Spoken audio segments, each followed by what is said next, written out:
So, Terrifier has been a modern horror franchise which has been successful with a new modern horror icon with Art the Clown.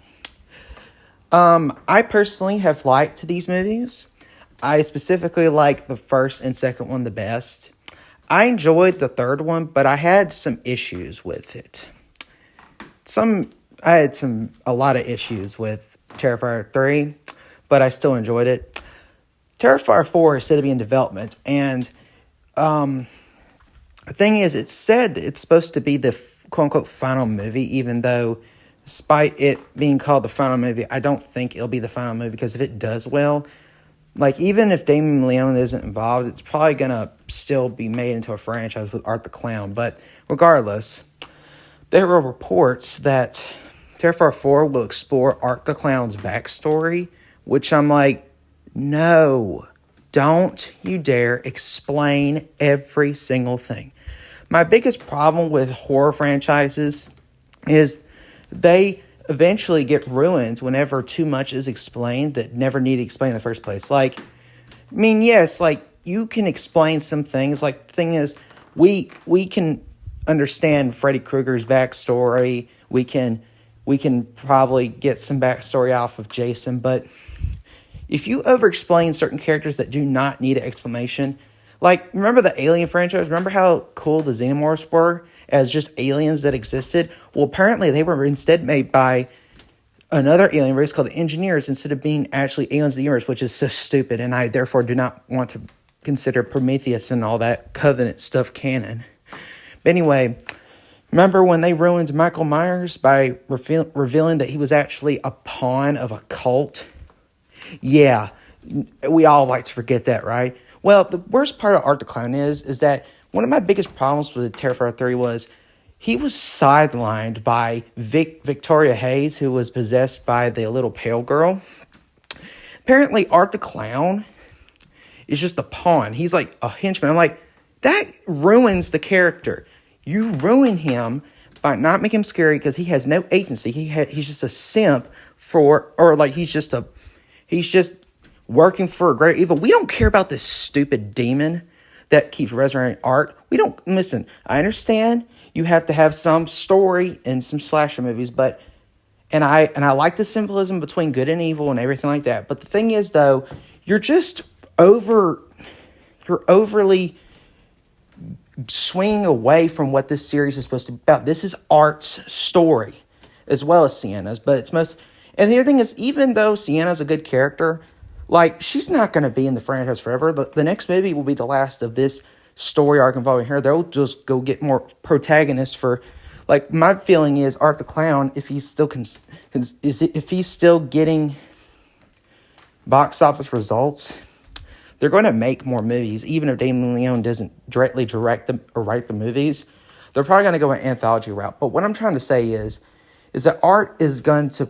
Like, Sienna, like, listen, she's a good character and all, but to be honest, we're here for Art, okay? And we especially aren't not here for this generic demon. I'm like, stop it. This is supposed to be a slasher franchise, not The Exorcist. I'm sorry.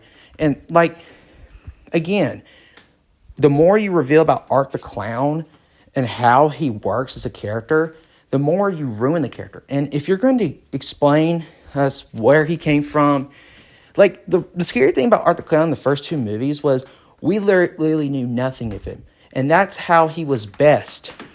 We didn't know why he was supernatural. We didn't know what the little pale girl was, but there was hints that she was perhaps either the evil spirit of a victim he killed or is a demon like in disguise or whatever. But that was all good or up to interpretation. But you just confirming everything and revealing the Art was not always like this, and he was just a human in the first movie. I'm like, no, I don't want to hear this drawn out backstory, okay? I don't care about this demon that resurrects him. Why can't Art just be resurrecting himself? Why does he have to be just to be an insignificant pawn, okay? And listen, like I said, I like the story of the first two movies, but the further you go away from Art the Clown, it goes against the very thing that the Terrifier series is. It's Art's story. This is his franchise.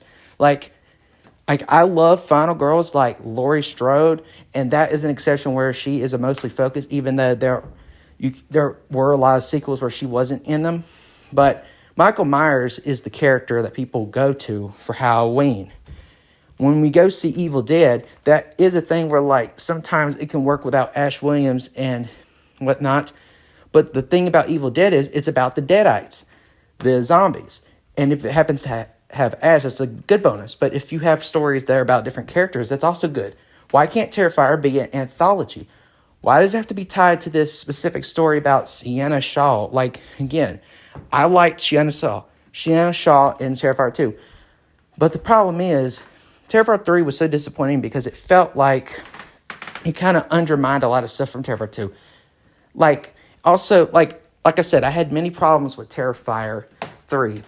I didn't like that they just killed off Jonathan off screen, even though you could argue maybe he's not actually dead. But, like, with Damien consisting that he's dead, I'm like, why did the reason he didn't show his death on screen is because, oh, it's disrespectful. It's disrespectful to kill his character off screen. And he practically brought nothing to the second movie. So what was the point of his death, okay? Why did he have to die? Why couldn't he survive? Again, it makes his survival in the second movie purpose. I'm getting off topic. But the point is, Sienna Shaw, like, again, we love Final Girl characters.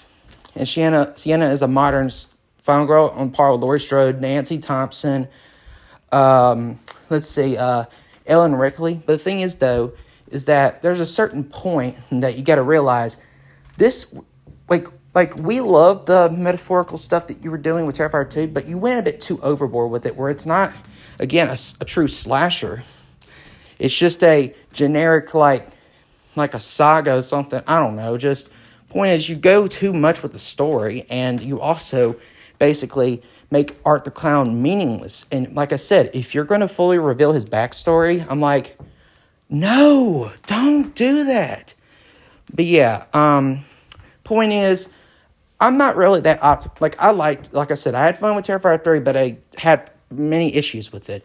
And I do not want to, I'm lowering my I do not really have that much positive expectations for Terrifier 4. Although I do disagree that it's going to be the final movie, because let's be honest, Art the Clown's going to have many more movies. But it's just going to, like, it's cool that it'll be the end of the Sienna storyline, which is probably for the best, because we don't want her character being ruined too. But yeah, I think Art the Clown, the best direction with him to go full-on anthology, with going after new victims. Like, you could have Art the Clown go different locations and everything like that. But point is, I do not like the fact that they want to literally limit him to being an insignificant character and everything. What do you guys think of this video? Please like, comment, subscribe, share the video. I'll talk to you later. Bye.